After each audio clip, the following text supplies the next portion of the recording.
able to find good ball. player. I'm in the open. With a I've got good players on the spin. inside, Savea Ardie. with a Let's good go, boy. read. It is over for their first try. Try time. Flat pass. And he's shaken up by that one. Enor getting up some real pace. Leonard Brown goes for a gallop over halfway. Tyler charges towards the try line. There's the first try. It was very good work there. They just kept applying pressure and something had to break in the end. What a... Going across the left-hand side. I'm here. Smith Nuggy. picks up. Yep. Fast ball out. Braden. Good ball, Geordie. And Caleb Clark on the outside. Let's go, boy. Try for the first try time. of the match. Well, what will that be? What a finish. Good try. Stolen. Away with this run. And here we go. What a ball on the outside. If I can get around. Oh, what a play. Surely. And he scores out near the sideline. Well, 14 points apiece. And it's the last play here. The All Blacks will get the ball. Not And long it's, ago, the last few that's plays. right. No, Aaron Smith. Barrett gets us Geordie going. plays it there. Ball is up. And the hooter will go off. And he's And here we go, All Blacks trying to get it. Really banking on getting Line it up. And now they have. dead right. Kicks is up. Ball is there. And it's over. 3 points. Let's go. Here, go for the corner. And the outside. We got it. Did he just go for a grabber? Oh, he scored the try, TJ.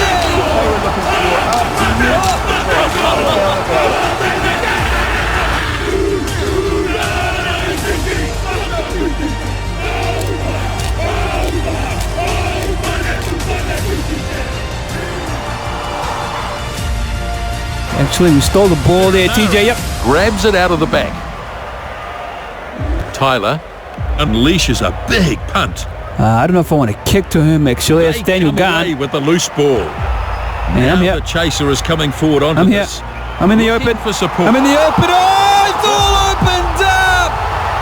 Where are they? What happened to the defense there, coach? Scores a try. It is try time. Significant a try will that be? What a finish. Pure entertainment. What a great try. They are...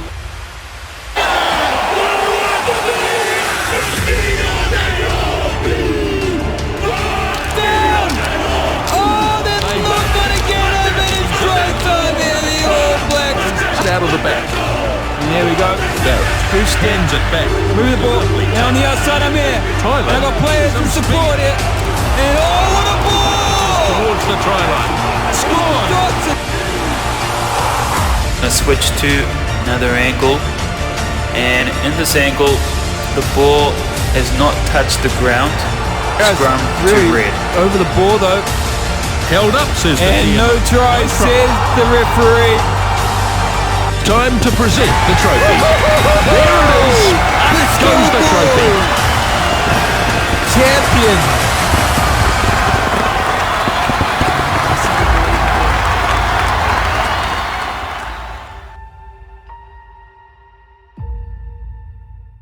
Alright, kia ora, tēnā koutou, and welcome back to another video. I'm Hotstop Kid, and if you just joined, welcome. If you've been following the series, welcome back.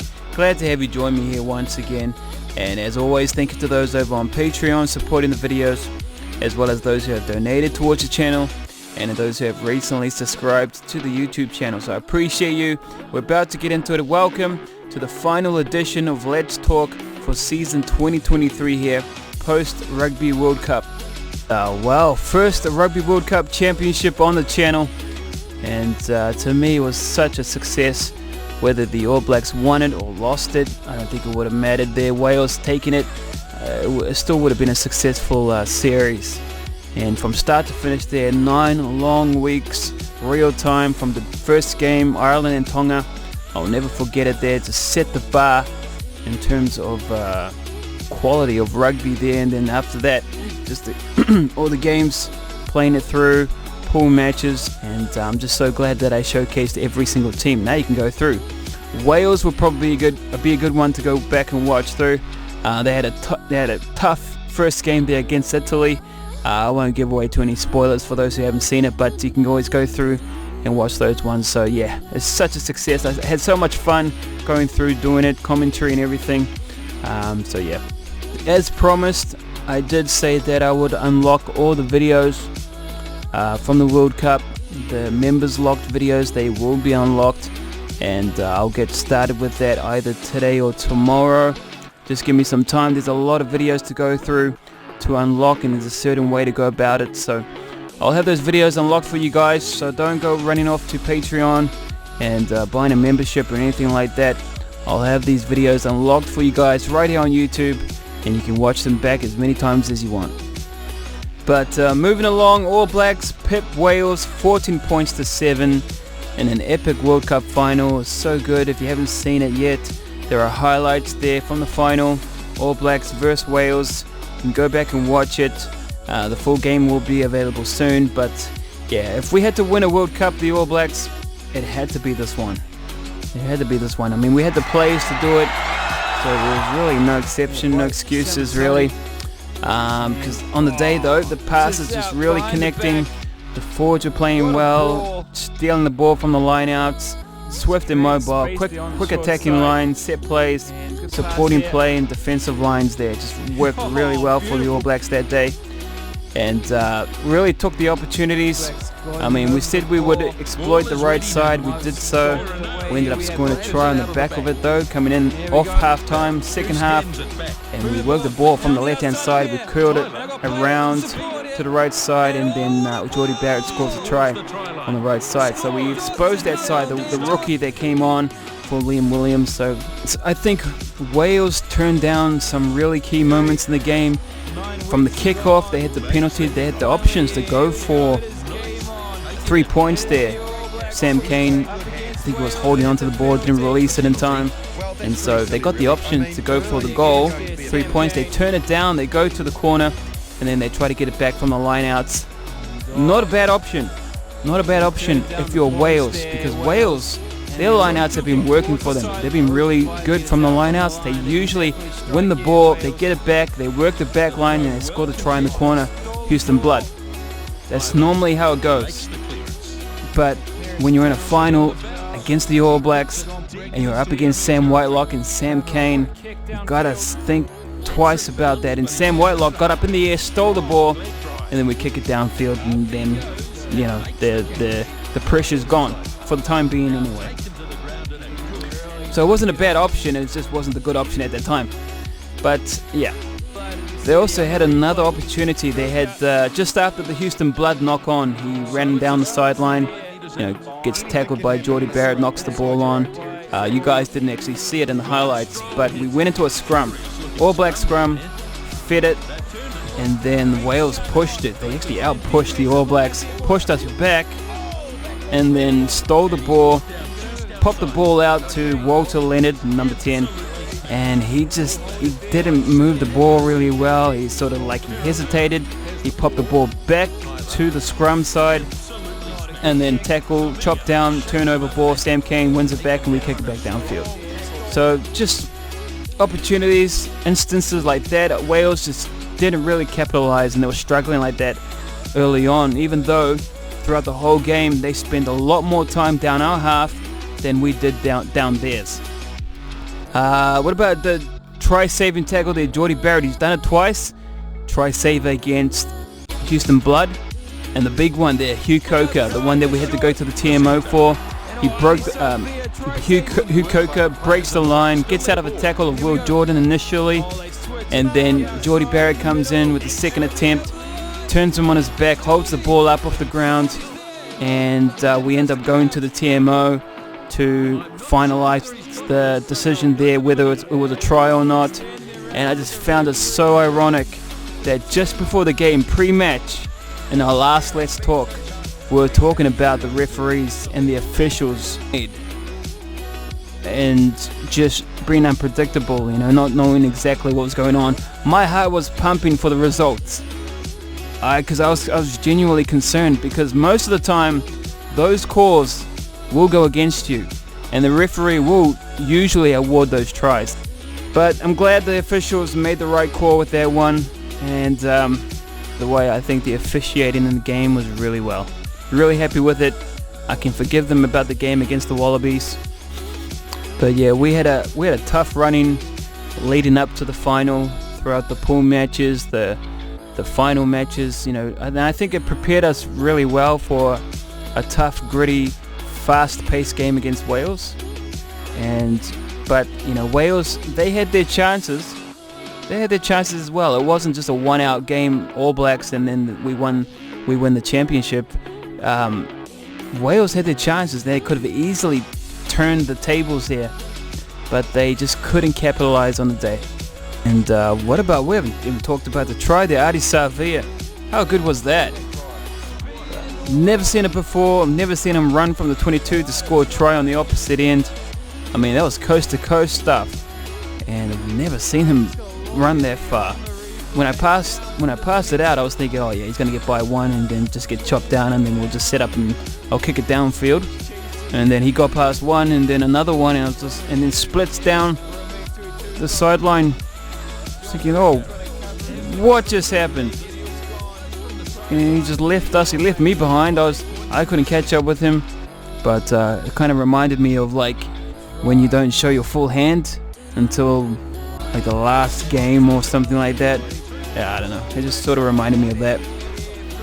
All Blacks though, we had 6 areas in total, knock-ons and things, and 3 penalties.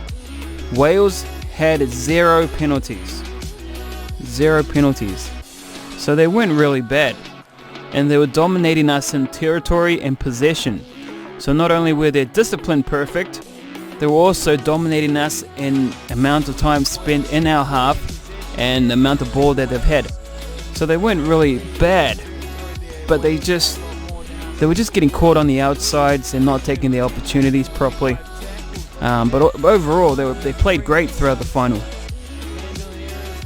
I think Wales had a slow start in the World Cup though. First game there, Italy almost lost it, just scraped by with a win there, trying the corner by Liam Williams. And so they can create such special moments and get back into the game. And I think that's what they try to do, or what it felt like they were doing in the final, where they were holding onto the ball, trying to get by. I mean, you can see them going to the width and trying to use Houston Blood to try to get down, because that's what they normally do. They go to Houston Blood, and he breaks it down the sideline and somehow opens up the lines, and they score the try there, Wales. But just not meant to be on the day. But overall, I'm just very happy with how the tournament turned out. I'm so glad with the videos and the processes. I mean, the All Blacks weren't the only success here in the Rugby World Cup. The whole competition and all the teams that participated and gave it their all, I mean, that was the success. The officiating was a success in the final. The final was a success. Two best teams in the world battling, close game, exciting plays. It was just such a spectacle to watch the final, and it was a fun game to play as well. But yeah, playing the game was pretty heart-pumping stuff. And I like the fact that I'm talking about how good the game was than how bad the officiating was. I like that, and I hope we keep it that way. There was no real wrong calls. In fact, there was no wrong calls at all. And big tournament, 9 weeks. And I can't wait to just get a breakaway, refreshing myself up. I can't wait for the new season next year, 2024. We're already looking forward to it, which is still a couple of games away for the All Blacks. But there will be Super Rugby, guaranteed, 100%. We're in it. Crusaders season will start in the next season. But yeah, it's time to take a little bit of a break, because that was a long 9 weeks. But on my time away, I will unlock all the videos for you guys. And so thank you guys so much. Appreciate you all. Speaking of the future and in the next season, we're already looking forward to the next season. 2024 should be big. And I think, well, first of all, I think the coach got the selections right this year in terms of the teams. I mean, obviously there were a few players that missed out there. Rico Ioane, Finlay Christie, Cameron Roigard, and then we had the injuries there, and Aaron Smith and Anton Leonard-Brown, and we had to bring in some of the reserves there, and it was all over the show here, the All Blacks. But we played well, Cody and Bodie off the bench was so crucial. Tupou Vaa'i, how good was he off the bench? Had a vital steal in the final, and so he played really well. I'd like to see Tupou Vaa'i in a starting jersey if Brodie Retallick leaves the side for next year. I would also if Sam Whitelock leaves, the captain, I would love to see Scott Barrett back in the jersey as well. So you got the 4 and 5 there, Tupou Vaa'i and Scott Barrett. If Sam Whitelock looks to retire. Unfortunate injuries there. Aaron Smith, Anton Lienert-Brown. Anton's recovered well. I think Aaron Smith may be in his last week of recovery. But ultimately, we just don't know who's going to be in the next squad for 2024. But if we were to look to 2024 and the squad selections, here is what I think it would look like. And so this is just a potential group who I think will be in the next squad for next season, 2024 All Blacks team. And so let's check it out. So your front rowers, Ethan de Groot, I think he'll be back. Samasoni's been solid for the All Blacks this year, and so I think he deserves to get the call back. Ofa Tu'ungafasi there, solid as always.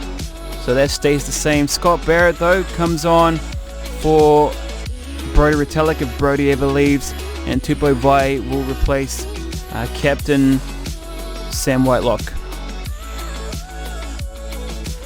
Moving to your back rowers here, Ethan Blackadder's back in the 6th jersey. Dalton Pupley may replace Sam Cane, and Ardie Savea, well, he takes the 8th jersey all day, every day. Moving into your halves here, TJ Perenara deserves the 9 jersey if Aaron Smith ever decides to leave. Bear in mind, I'm not sure if any of these players are leaving, that this is just potential. And so I'm there as well, number 10 jersey. Quincy Paya, I think he holds the 12 jersey. He's played really solid there at the end of the game, at the end of the competition, replacing injured Anton Lienert-Brown. Braden Enoch has been solid in the 13 jersey as well. And your back three, how dangerous is that? Caleb Clark, Jordie Barrett, and Will Jordan. That's a solid looking team here as I go back all the way to the beginning and show the teams there. So man, solid looking team, potential team in fact, and wow, that's a team that I would put together, and that looks to be another Rugby World Cup winning team as well.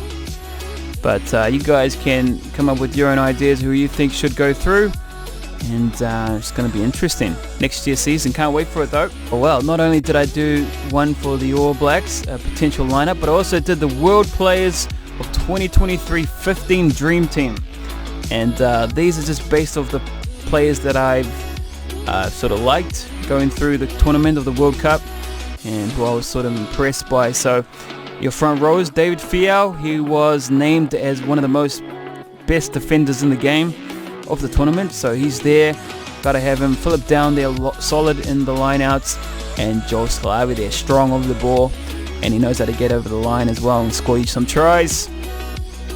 Moving to your 4 and 5 here, Eben Etzebeth, have to take him, long body, strong over the ball. Sam Whitelock, well, you can't go wrong with both these guys here. Moving to your back rows there, Pete Samu, I think he's a big ball runner, that's why I chose him.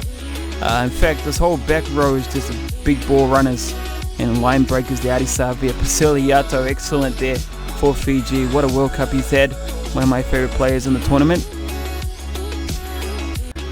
Moving to your halves here, I chose Connor Murray. There's a plethora of other scrum halves I could have chose from, but Connor Murray takes it for me. He's just, I love the way he plays, really darty, fast, pops the ball, he doesn't really hold it, he likes to give it off, and if I'm running off him, usually you got some gaps opening up, and he'll be awesome to partner up if this team existed. And the centers here, I got Rowan, Jan Van Visberg and Santiago Chocobatas. I love the way they played here in the World Cup, and his ball runner Santiago knows how to open lines and get through gaps, and so with both them ball runners, line breakers, I mean that's just an epic combination there to run off. And my back three, wow, look at, man, this is crazy lineup. Houston Blood, Speedster, Shane Daly, Kick and Chase, and Will Jordan there. Try time all day, and that's the team. Easy money. But yeah, there you go. That's just my dream team of 2023. But even though potentially we have players leaving us next year, it's not all gloom and doom here. We got some excellent players coming through. Finlay Christie, Cam Roigard, who else? Akira Ioane, Levi O'Moore. Hopefully get to see them back in the black jersey next year. And what happens though is that because of this, and because the players are fighting for All Black spots, I mean, it's going to make Super Rugby next season, 2024, really interesting. And so I can't wait for it. It's a clean slate. People are going to get some spots. People are going to miss out. And it's going to just make for a really genuine competition for an All Black spot.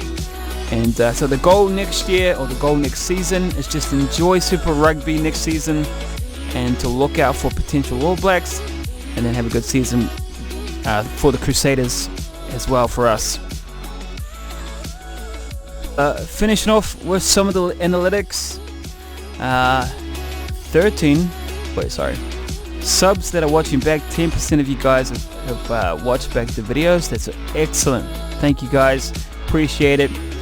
89.1% of people watching the videos have not subscribed yet. Subscribe to the channel, especially if you've been watching the videos more than once. Alright, if you watch the videos more than once, then you gotta be subscribing. If you watch the video once, then I'll understand. But if you're watching multiple times, then it doesn't make sense.